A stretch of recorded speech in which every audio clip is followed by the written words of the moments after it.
śuśrūṣamāṇa ācāryaṁ, sadopāsīta nīca-vat, yāna-śayyāsana-sthānair, nāti-dūre, kṛta-añjaliḥ. But engaged in serving the spiritual master, one should remain as a humble servant. And thus, when the guru is walking, the servant should humbly walk behind. When the guru lies down to sleep, the servant should also lie down nearby. And when the guru is awakened, the servant should sit near him, massaging his lotus feet and rendering other similar services. When the guru is sitting down on his āsana, the servant should stand nearby with folded hands awaiting the guru's order. In this way, one should always worship the spiritual master. Text 30, until the student has completed his Vedic education, should remain engaged in the ashram of the spiritual master, should remain completely free of material sense gratification, and should not break his vow of celibacy. For this verse describes the upapurvana brahmachari, who enters grihastha ashram or family life after completing the Vedic education. The word evam vritta indicates that although one may eventually marry and become prominent in society as an intellectual, politician, or businessman, during student life, one must remain without false prestige as a humble servant of the bona fide spiritual master. The Naishtika brahmachari who never marries is described in the following verse. If the brahmachari student desires to ascend to Maharloka or Brahmaloka planets, then he should completely surrender his activities to the spiritual master, and observing the powerful vow of perpetual celibacy, dedicate himself to superior Vedic studies. Purport: one who desires the supreme perfection of life must engage his body, mind, and words in the service of a bona fide spiritual master. One desiring elevation to superior planets such as Brahmaloka or Mahaloka must fully engage in the spiritual master's service.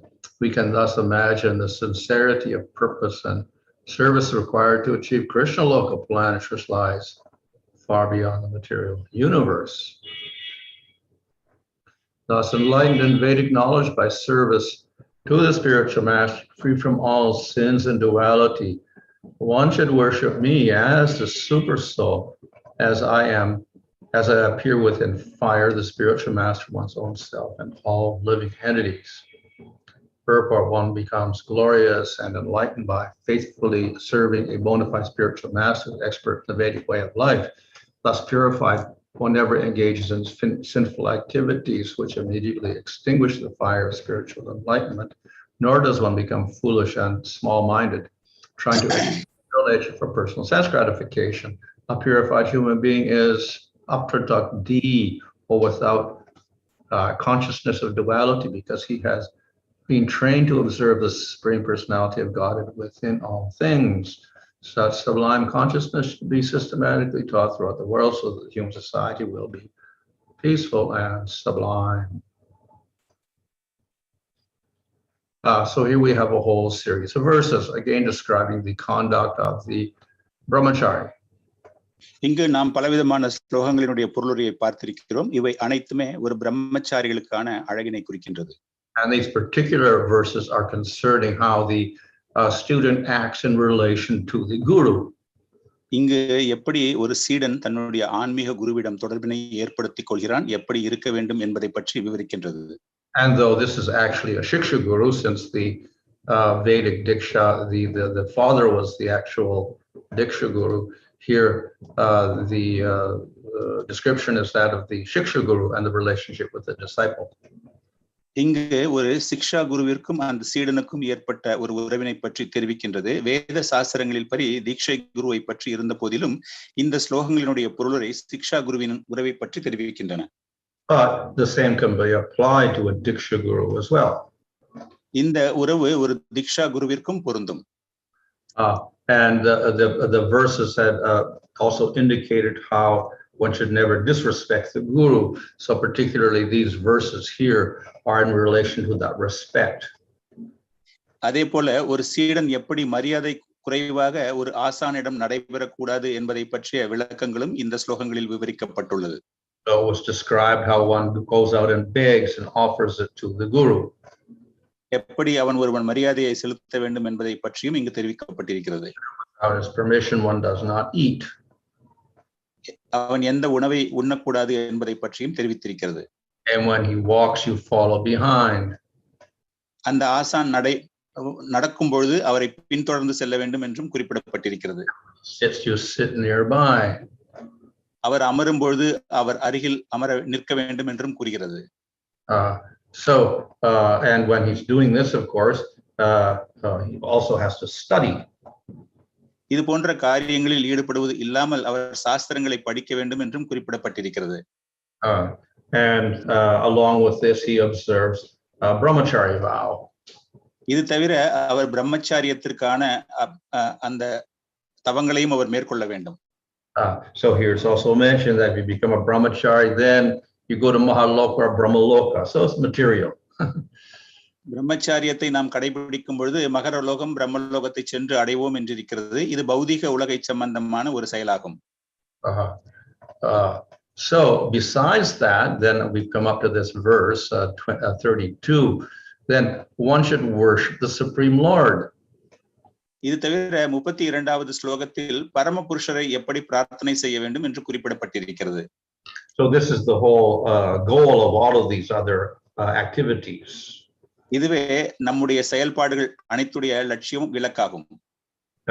So in other words, the service to Guru, respect to Guru and brahmachari life, they are aids to serving and worshiping Krishna. இவை அனைத்தும் அதாவது ஒரு ஆன்மீக ஆச்சாரியருக்கு நம்முடைய சேவகம், அவருக்கு மரியாதை, அவருடைய செயல்பாடுகளை நாம் பின்பற்றுவது, இவை அனைத்துமே பரமபுருஷரை அடைவதற்கு அவரை பற்றி தெரிந்து கொள்வதற்கு உதவுகிறது. So this is the understanding that the Vaishnava has of the ashram life. இதுதான் ஒரு வைஷ்ணவர்களுக்கு அந்த ஆசிரம தர்மத்தை பற்றி தெரிந்து கொள்ள உதவுகிறது. Of course, others may not have that understanding. மற்றவர்களுக்கு இது போன்ற ஒரு புரிதல் இருக்காது. Nevertheless, even then, this brahmachari life is also favorable for them. இந்த பிரம்மச்சரிய வாழ்க்கை என்பதும் அவர்களுக்கு ஒரு அனுகூலமாகத்தான் பார்க்கப்படுகிறது. Because even if one doesn't worship the Supreme Lord as the main object, still the worship of the Lord is there to some degree. மூலப்பொருள் அதாவது பரமபுருஷனுடைய பிரார்த்தனை மூலப்பொருளாக இந்த பிரம்மச்சாரியர்களுக்கு இல்லாத பட்சத்திலும் அவர்கள் வேறு விதமான வழிபாடுகளில் ஈடுபடுகிறார்கள் என்பதை நாம் புரிந்து கொள்ள வேண்டும். And this helps them achieve these other goals, such as Brahmaloka or Maharloka. இது அவர்களுடைய வேறு இலக்கு, அதாவது பிரம்மலோகத்தை அடைவதோ அல்லது மகரலோகத்தை அடைவதோ அதற்கு உதவுகிறது என்று புரிந்து கொள்ளலாம். And it helps them learn the Vedas. வேதங்களை பற்றி அறிவதற்கும் அது பயன்படுகிறது. Of course, we understand that the sum and substance of the Vedas is to surrender to Krishna. அதாவது வேதங்களினுடைய புரிதலே பரமபுருஷரிடம் சரணடைவது என்பதுதான். But the Vedas themselves do not always speak like this directly. வேதங்கள் எப்படி ஒருவன் நேரடியாக தன்னுடைய சம்பாஷணையை செய்ய வேண்டும் என்று குறிப்பிடுகிறது. And thus people have other interpretations of the Vedas. ஆனால் ஒரு சில மனிதர்கள் வேதங்களுக்கு வேறு பொருள்படும் படியான ஒரு விளக்கங்களை தருகிறார்கள். But the Vaishnava, he has a higher understanding. ஆனால் வைஷ்ணவர்களுக்கு மிகவும் உயர்ந்த ஒரு அர்த்தமே அவர்களுக்கு புரிகிறது. So in this way it becomes Daiva Varnashrama. இதுதான் தெய்வ வர்ணாசிரமாக மாற்றம் என்று புரிந்து கொள்ளப்படுகிறது. If one does not have this understanding, it follows that has some benefit. இது போன்ற ஒரு முழுமையான புரிதல் இல்லை என்றாலும் கூட ஒரு சில அனுகூலங்கள் அவர்களுக்கு கிடைக்கின்றன. It is still purifying. இது அவருடைய புனிதத்தன்மைக்கு உதவுகிறது. But when we have the proper understanding, then we will also begin to practice direct bhakti. முழுமையாக இதை புரியும் பட்சத்தில் நாம் நேரடியாக ஆன்மீக சேவையினுடைய பயிற்சியை நாம் துவங்குகிறோம். And that is the process that takes us to the Supreme Lord Vishnu or Krishna.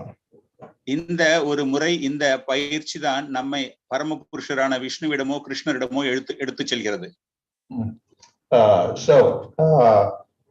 The Varnashram system has its practical uses.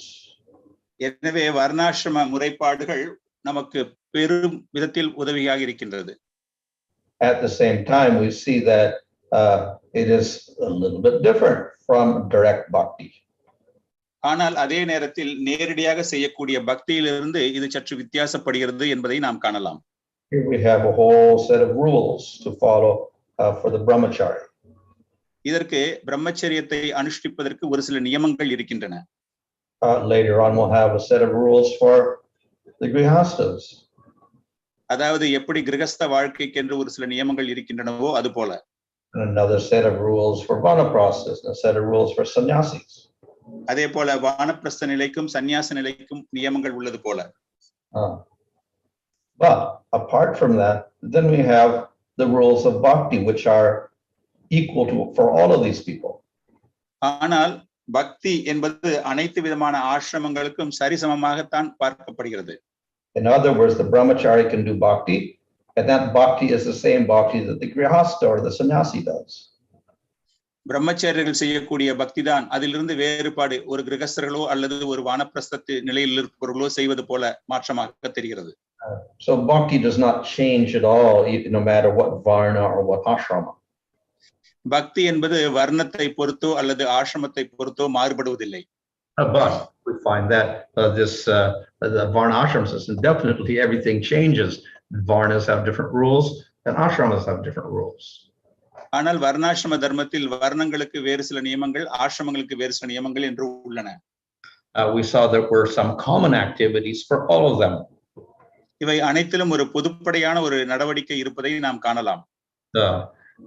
But here is the most important aspect mentioned in this verse 32, that is worship the Supreme Lord. இந்த 32வது ஸ்லோகத்தில் மிகவும் ஒரு முக்கியமான கருத்தாக தெரியப்பட்டிருப்பது பரமபுருஷரை எப்படி பிரார்த்திப்பது என்பது.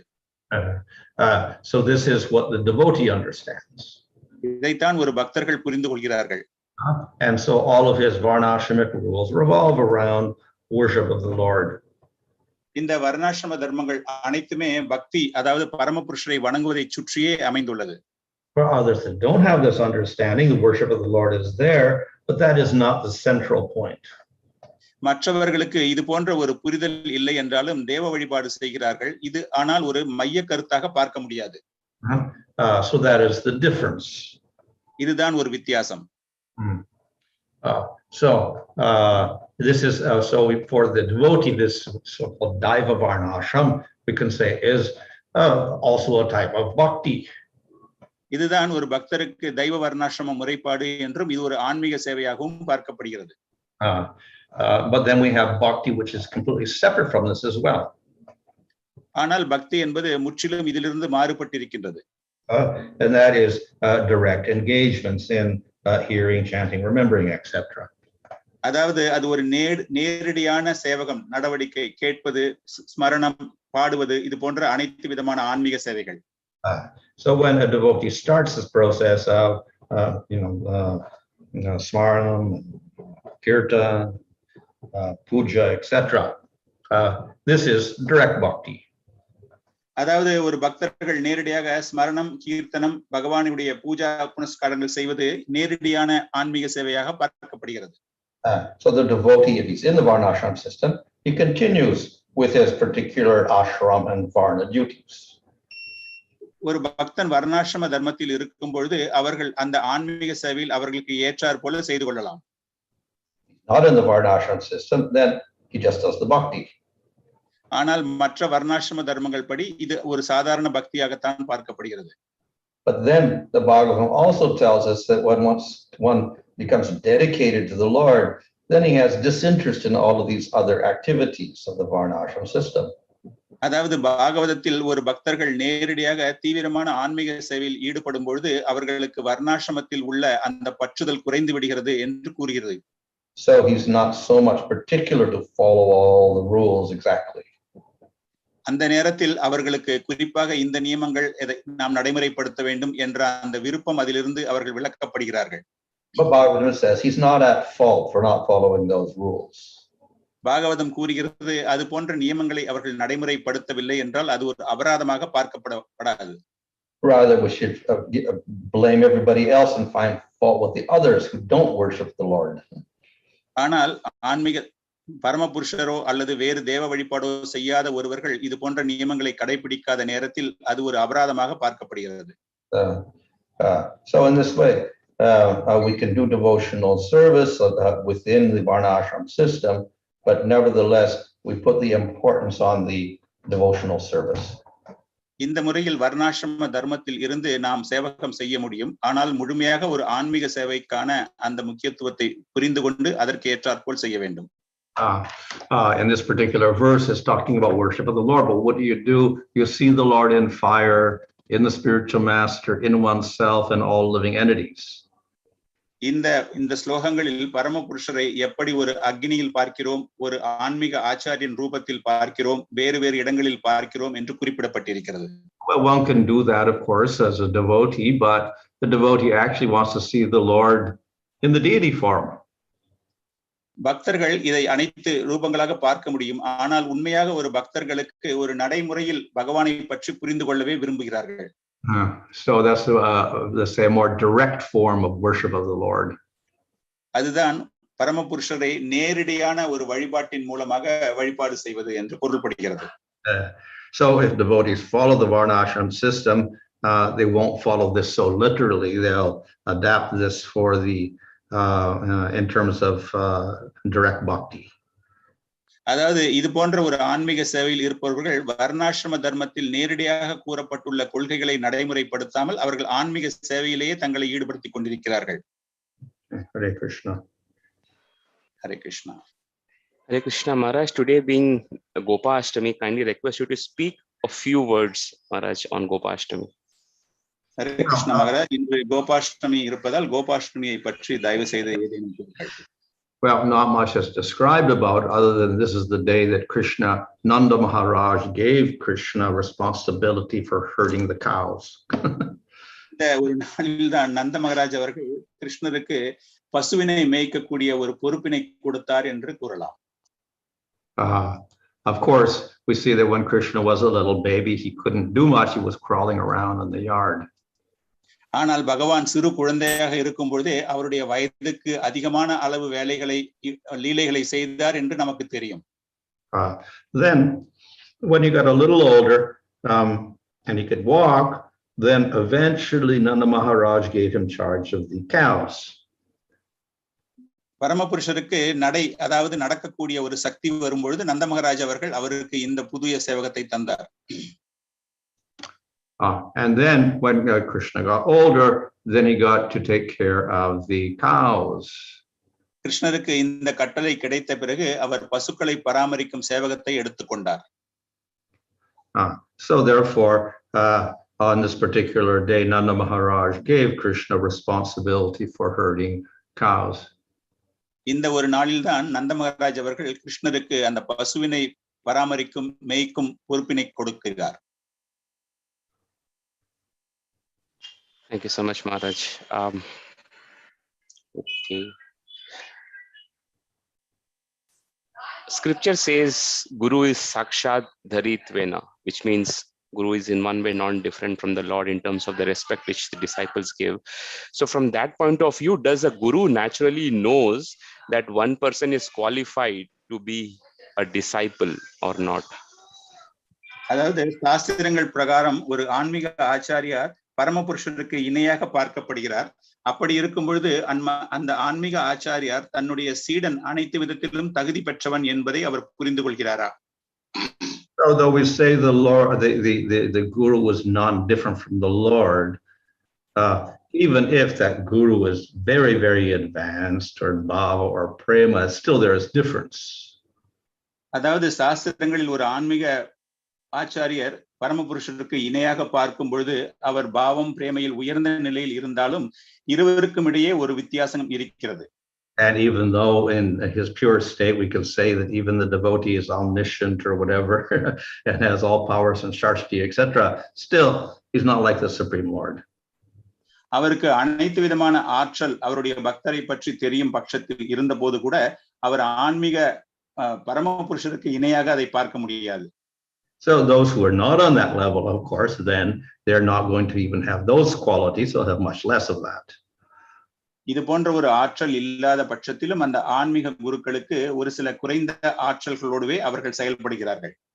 So therefore we cannot expect that he'll know everything about everybody.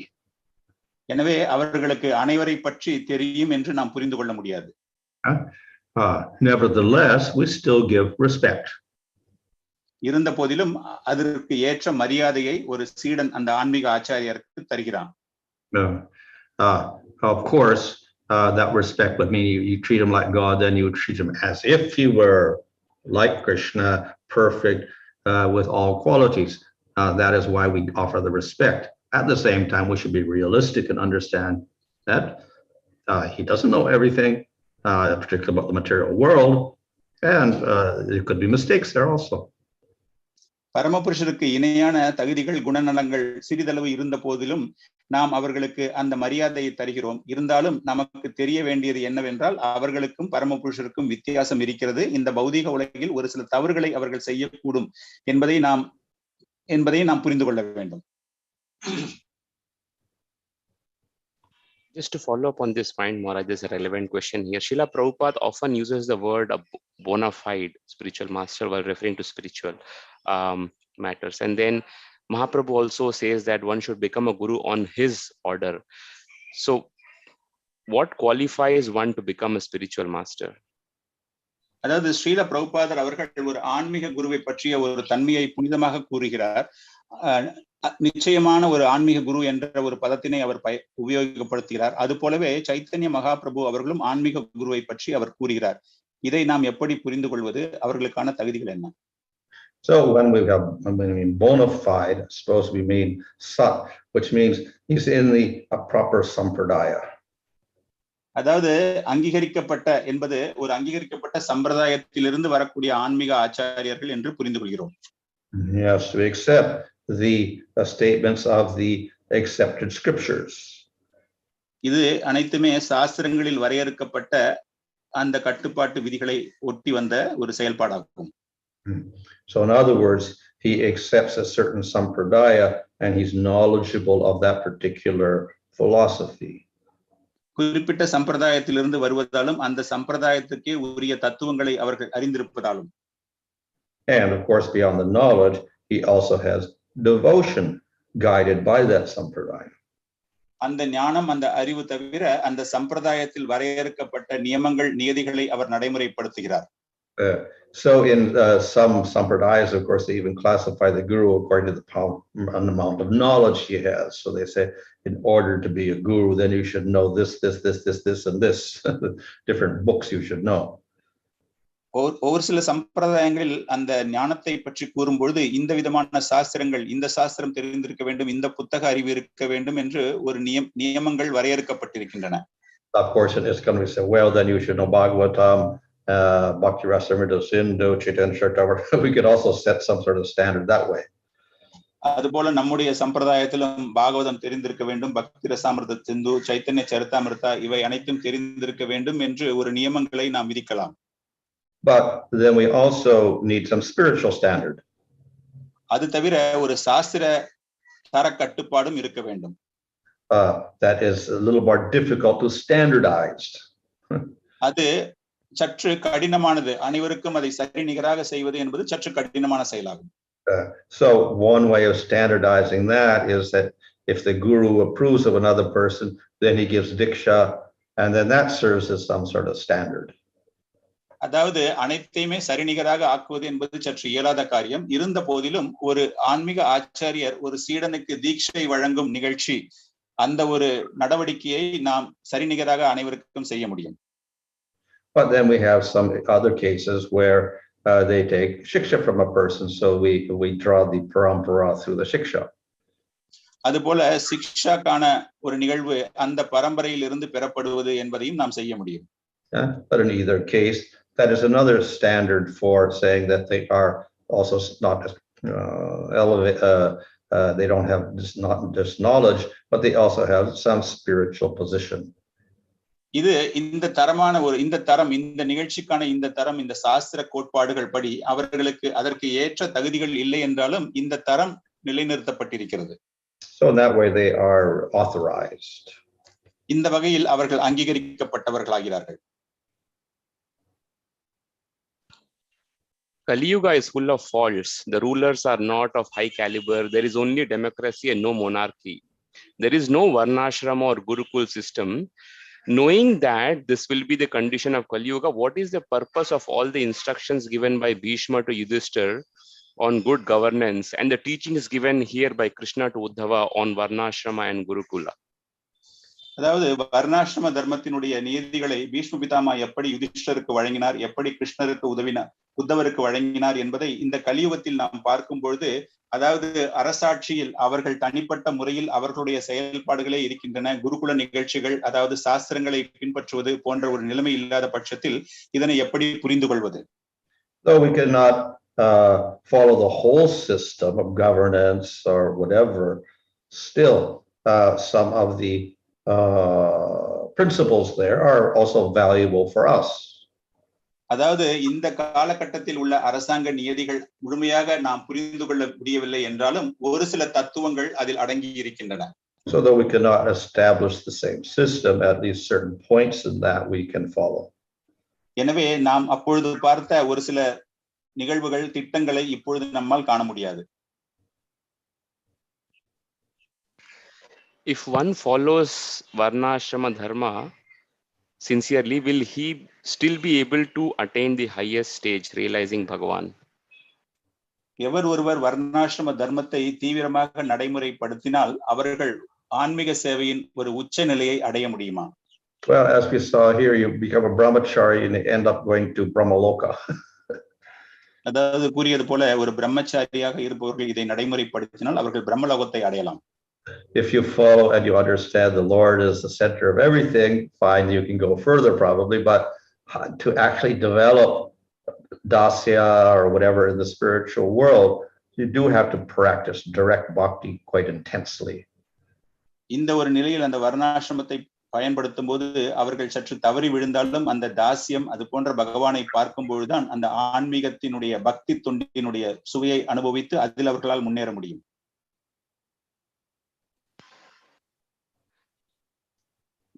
Thus we'll find that we have Vaishnava Sampradayas, so that they follow the Vedas to some degree. But they also have this whole institution of Vaishnava, Diksha, etc., worshipping of the Lord, etc. So they put a more profound emphasis on that. அதாவது வைஷ்ணவ சம்பிரதாயத்தில் இருப்பவர்கள் சாஸ்திர நியமங்களை நடைமுறைப்படுத்தினாலும் அந்த வைஷ்ணவ முறைப்படி அந்த தீக்ஷா வழங்குவது, அந்த நிகழ்ச்சிகள் மூலமாக அந்த நியமங்களை நடைமுறைப்படுத்துவது என்பதும் குறிப்பிடத்தக்கது. Is Varnashram like a staircase, which means one must go through all the ashram to reach the perfection, or one must remain in his ashram and can reach perfection? அதாவது வர்ணாசிரம் என்பது ஒரு படிக்கட்டு போல நாம் பார்த்து ஒவ்வொரு படிக்கட்டுகளாக அதை நடைமுறைப்படுத்தி ஒவ்வொரு ஆசிரமங்களை நடைமுறைப்படுத்தி செல்ல வேண்டுமா, அல்லது பொதுவாக ஒரு சில நியமங்களை கடைபிடித்தால் போதுமா? Well, as far as ashram is concerned, Sudras only have one ashram, Grihastha. ஆசிரமங்களில் சூத்ரர்களுக்கு ஒரே ஒரு நிலைதான், அதாவது கிரகஸ்தா. And the Vaishyas and Kshatriyas, they can become brahmacharis, then they become grihastas, and maybe they become vanaprasthas in later life.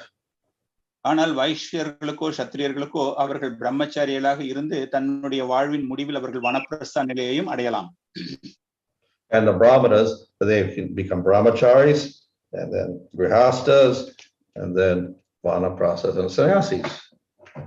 ஆனால் பிராமணர்கள் ஒவ்வொரு ஆசிரமத்திலும் இருந்து பிரம்மச்சாரியர்களாக, கிரகஸ்தர்களாக, வானப்பிரஸ்தர்களாக இருந்து முடிவில் சன்னியாச நிலையை அடையலாம். However, we find that not all brahmanas become sannyasis. ஆனால் நாம் பார்த்திருக்கிறோம் ஒவ்வொரு பிராமணர்களும் சன்னியாசி ஆவது கிடையாது. And not all of them even get it up to vanaprastha. ஏன் அவர்கள் வானப்பிரஸ்த நிலையை கூட அடைவதில்லை. Hopefully they would also have brahmachari life, but even nowadays I don't think anyone's gone to the brahmachari, maybe 1 out of 2 out of a million, I don't know. I go to a brahmachari gurukul nowadays, I don't know how many have done that.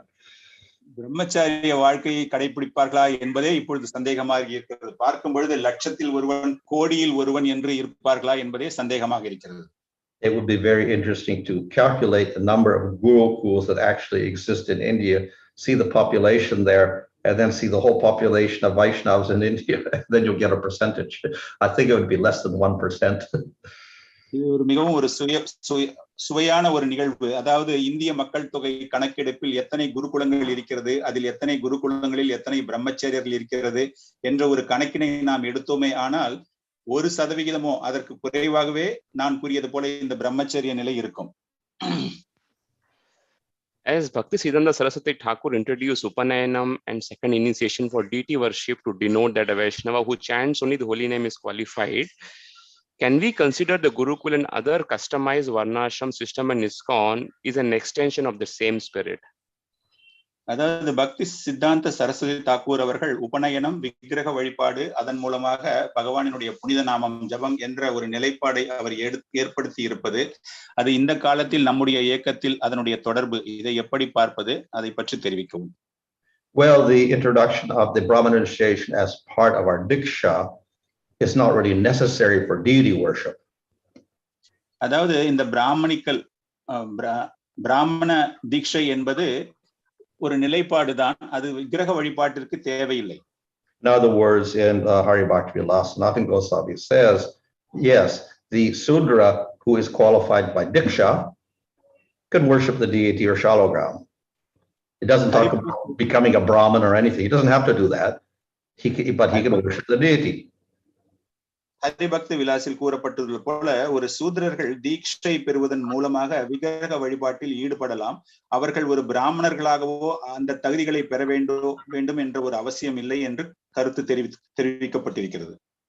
So introducing that ceremony was not to make us qualified at all for deity worship or whatever. It's just to show that we're superior to Brahmins and we can do anything they could do, even though we don't want to do whatever they do. அதாவது இந்த விக்கிரக வழிபாட்டிற்கென்று ஒரு சில சிறப்பு தகுதிகளை நாம் நியமிப்பதன் மூலமாக பிராமணர்களே செய்ய முடியும், அது போன்ற ஒரு கருத்து இங்கு கிடையாது.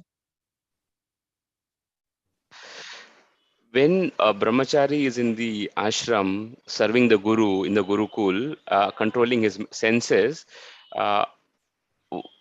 what makes them still have the material desires of reaching Brahmaloka and Maharloka only and not transcending beyond the material world? ஒரு பிரம்மச்சாரி ஆசிரமத்தில் இருப்பவர்கள் குருகுலத்தில் இருந்து கொண்டு ஆன்மீக குருவிற்கு சேவகம் புரிந்து அனைத்தையும் அவரிடமிருந்து கற்றுக்கொள்ளும் பொழுது அவர்களுக்கு பௌதீக விருப்பமாக பிரம்மலோகத்தை அடைய வேண்டும் என்ற ஒரு நிலைப்பாடு எதனால் ஏற்படுகிறது, இதை எப்படி புரிந்து கொள்வது? Well, we see that you can only practice bhakti if you have faith. பக்தியை அதன் மீது நம்பிக்கை இருந்தாலே ஒழிய பயிற்சி செய்ய முடியாது. So simply because you're a Vaishya, Kshatriya, or Brahmana and you go to the Gurukul, that doesn't mean you have faith. அதாவது சிக்ஷை வழங்கிய நிகழ்ச்சி மூலமாக குருகுலத்தில் நீங்கள் பிராமணர்களாக இருப்பதன் மூலமாக உங்களுக்கு பக்தியில் தீவிர நம்பிக்கை இருக்கின்றது என்று பொருள்படாது. Some of them go to the Gurukul, maybe they have faith so that they could also go beyond Maharloka and Brahmaloka. But even if you didn't go to the Gurukul and you were Sudra or Maletsha, you do bhakti, then you could go beyond also. அதாவது நம்பிக்கை அதிகமாக இருந்து குருகுலத்தில் இருக்கும் பொழுது நீங்கள் பிரம்மலோகம் மகரலோகத்தை தாண்டி அதற்கு மேல் உலகத்திற்கு நீங்கள் செல்லலாம். அதே போல நீங்கள் மிலேச்சர்களாக இருந்து ஆன்மீகத்தில் அதிக நம்பிக்கை இருந்து பக்தி செய்தால் நீங்கள் பரம புருஷரையும் அடைய முடியும். Maybe one last question, Maharaj. We are over time. Srila Bhaktivinoda Thakur could have initiated his son, Srila Bhaktisiddhanta Saraswati Thakur himself, because Maharaj, you said one is that the father can be the Diksha Guru and Bhaktivinoda Thakur was highly qualified. What could be the reason that he had directed him to take initiation from Gaur Kishore Das Babaji? அதாவது பக்திவினோத் தாக்கூர் அவர்கள் தன்னுடைய மகனான பக்தி சித்தாந்த சரஸ்வதி தாக்கூராக இருந்த நம்முடைய ஆன்மீக குரு அவருக்கு ஏன் தீட்சை வழங்கவில்லை? நீங்கள் கூறியது போல ஒரு தகப்பனார் தன்னுடைய மகனுக்கு தீட்சை வழங்கக்கூடாதா?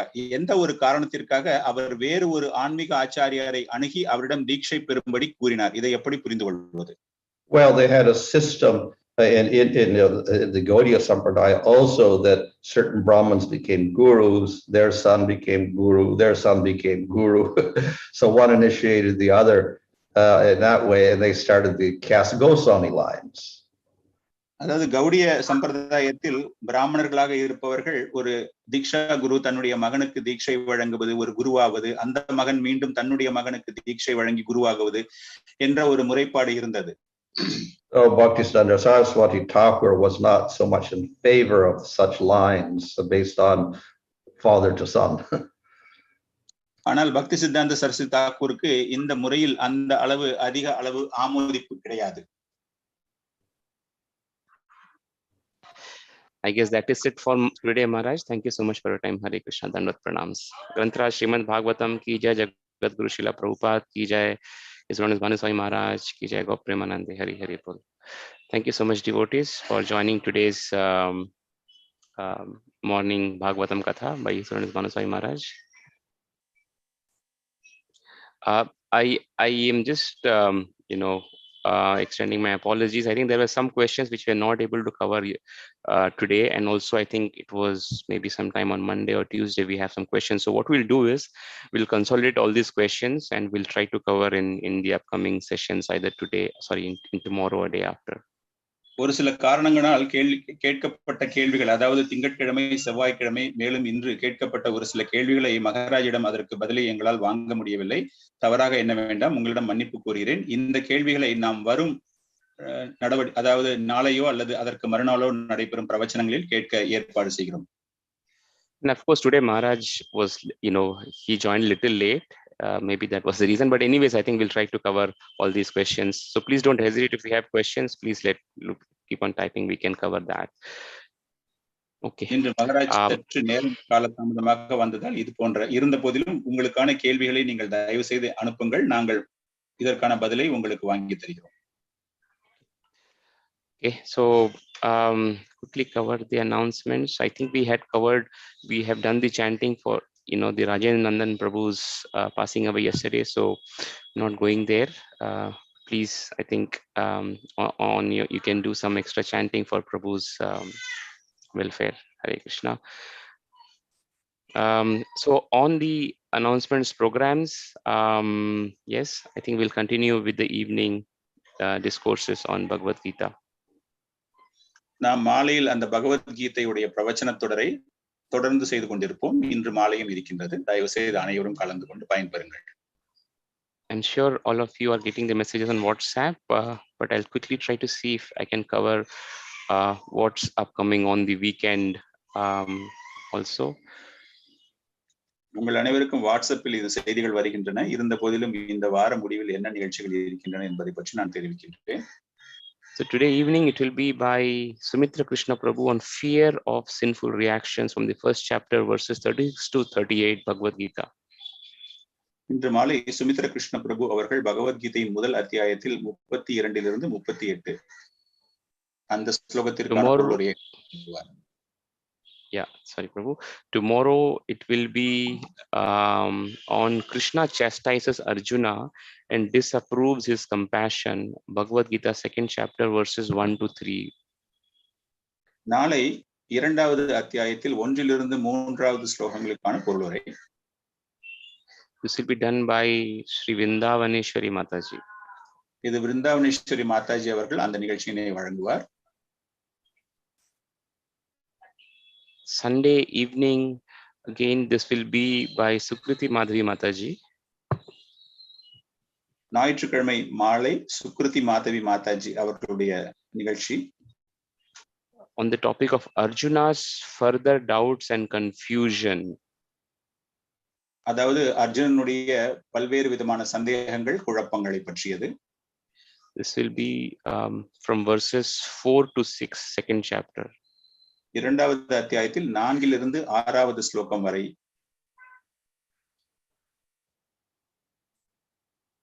On Monday, it will be Arjuna surrenders to Krishna, verses 7 to 10 by Antaratma Gauranga Prabhu.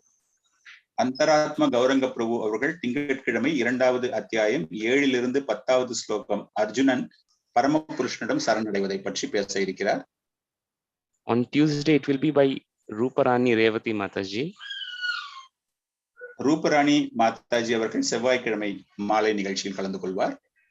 On the topic we exist eternally and changing bodies is natural. நாம் நிரந்தரமாக இருக்கின்றோம், ஆனால் நம்முடைய உடல் மற்றும் மாற்றம் அடையக்கூடியது என்பதை பற்றிய ஒரு தலைப்பில் பேசுகிறார். This is from verses 11 to 13, second chapter. இரண்டாவது அத்தியாயம் 11 இருந்து 13வது ஸ்லோகத்தை பற்றியது.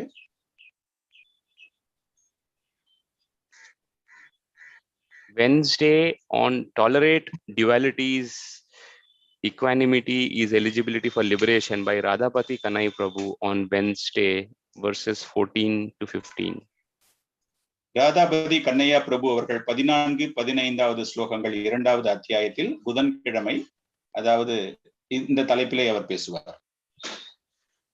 Thursday on the soul never dies, body is perishable, changing bodies is similar to changing clothes by Jagannath Gaur Krishna Prabhu. Jagannath Kaur Kishore பிரபு அவர்கள் வியாழக்கிழமை அவர்கள் அதை பற்றி பேசுவார்கள். ஆத்மாவிற்கு அழிவு கிடையாது, உடலுக்குத்தான் அழிவு, அது ஒரு ஆடை மாற்றுவதை போல என்ற ஒரு தலைப்பில் உள்ள ஸ்லோகங்களை படிப்பார். All right, and coming to the next okay, so next Friday is Tulsi Shaligram Viva, and this course will also cover Bhagavad Gita verses 23-25 by Tarini Radha Mataji. வெள்ளிக்கிழமை துளசி சாலிகிராம் விவாகம் அன்று தாரிணி மாதாஜி அவர்கள் இரண்டாவது அத்தியாயம் 23 இருந்து 25வது ஸ்லோகங்களுக்கான பொருளுரையை விளக்குவார். The topic being the qualities of the eternal soul. அதாவது ஆத்மாவினுடைய தன்மைகள், அதனுடைய குணநலன்களை பற்றியது. Hare Krishna. So I've covered all those events which are already are updated on the calendar. Quite I think interesting topics, this thing being set up.